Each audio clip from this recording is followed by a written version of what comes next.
அகஸ்துராயன் ரோமாபுரியில் அதிபதியாகவும் ஏரோது யூதேயா தேசத்தின் ராஜாவாகவும் அரசாளும் நாட்களில் தேவன் தமது தூதனாகிய காபிரியலை நாசரேத்தூரில் வசித்த கன்னிகையிடம் அனுப்பினார். அந்த கன்னிகையின் பெயர் மரியாள்.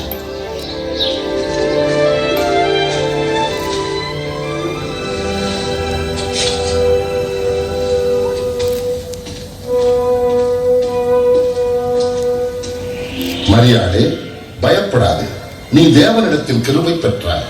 நீ கர்ப்பவதியாகி ஒரு குமாரனை பெறுவாய். அவருக்கு இயேசு என்று பெயரிடுவாயாக. இது எப்படியாகும்? நான் ஒரு கன்னிகை. பரிசுத்த ஆவி உன்மேல் வரும். ஆதலால் உன்னிடத்தில் பிறக்கும் பரிசுத்தமுள்ள பிள்ளை உன்னதமான தேவனுடைய குமாரன் எனப்படுவார். அவருடைய ராஜ்யத்திற்கு முடிவராது. தனக்கு நியமிக்கப்பட்ட மரியாள் கர்ப்பவதியாய் இருப்பதை யோசேப்பு அறிந்தான்.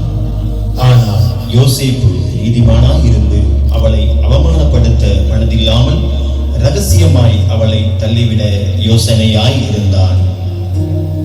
அன்று இரவு தேவதூதன் யோசேப்புக்கு சொப்பனத்தில் தோன்றி,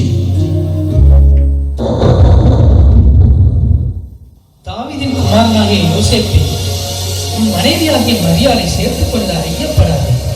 அவளிடத்தில் உற்பத்தியாயிருக்கிறது பரிசுத்த ஆவியினால் உண்டானது. அவள் ஒரு குமாரனை பெறுவாள். அவருக்கு இயேசு என்று பெயரிடுவாயாக. ஏனெனில் அவர் தமது ஜனங்களின் பாவங்களை நீக்கி அவர்களை ரட்சிப்பார். பிரியா யூதேயாவில் உள்ள தன் சொந்தக்காரியான எலிசபெத்தை சந்திக்க சென்றாள். அவளும் அற்புதமாக கர்ப்பவதியாயிருந்தாள். எலிசபெத், மரியாளே, எனதருமை மரியாளே, ஸ்திரீகளுக்குள்ளே நீ ஆசீர்வதிக்கப்பட்டவள். உன் கர்ப்பத்தின் கனியும் ஆசீர்வதிக்கப்பட்டது. உன் வாழ்த்துதலை கேட்டவுடனே என் வயிற்றில் உள்ள குழந்தை மகிழ்ச்சியால் துள்ளியது. என் ஆத்துமா கர்த்தரை மகிமைப்படுத்துகிறது. என் இரட்சகராகிய தேவனில் என் ஆவி களி கூறுகிறது. இது முதல் எல்லா சந்ததிகளும் என்னை பாக்கியவதி என்பார்கள்.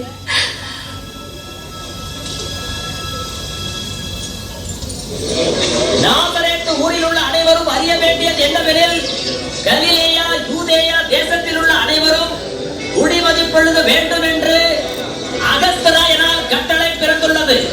எனவே எல்லோரும் அவரவர் ஊர்களுக்கு சென்று குடிமதிப்பொழுது கொள்ளும்படி கேட்டுக் கொள்ளப்படுகிறார்கள்.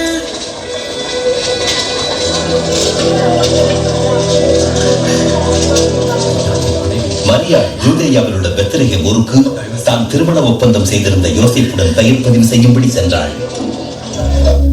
மரியாளுக்கு பிரசவ காலம் நேரிட்டது. சத்திரத்தில் போய் இடம் தேடினார்கள். ஐயா, என் மனைவி பிரசவ வழியால் வேதனைப்படுகிறார். உங்கள் சத்திரத்தில் இடம் இருக்கிறதா? இல்லை ஐயா.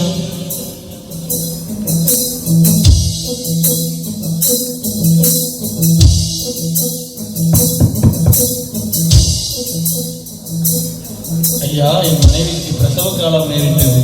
உங்கள் சத்திரத்தில் இடம் இருக்கிறதா? இடம் காலியாக இல்லையே. பெத்லகேமில் அவர்களுக்கு தங்க இடமில்லாதிருந்தது. ஆனால் அவர்களுக்கு கிடைத்ததோ ஒரு எளிய மாட்டுத் தொழுவம்.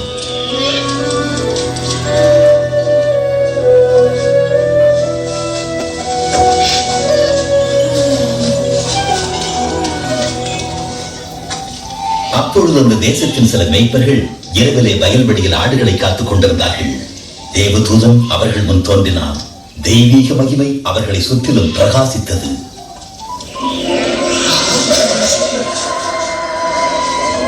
பயப்படாதிருங்கள், இன்று கர்த்தராகிய கிறிஸ்து என்னும் இரட்சகர் உங்களுக்காக தாவீதின் ஊரிலே பிறந்திருக்கிறார்.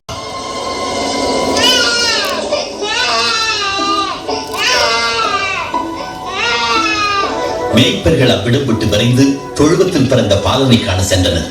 கன்னித்தாய்க்கு பிறந்த இரட்சகரின் பிறப்பின் நற்செய்தியை முதலில் பரப்பினவர்கள் இவர்களே.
Thank you to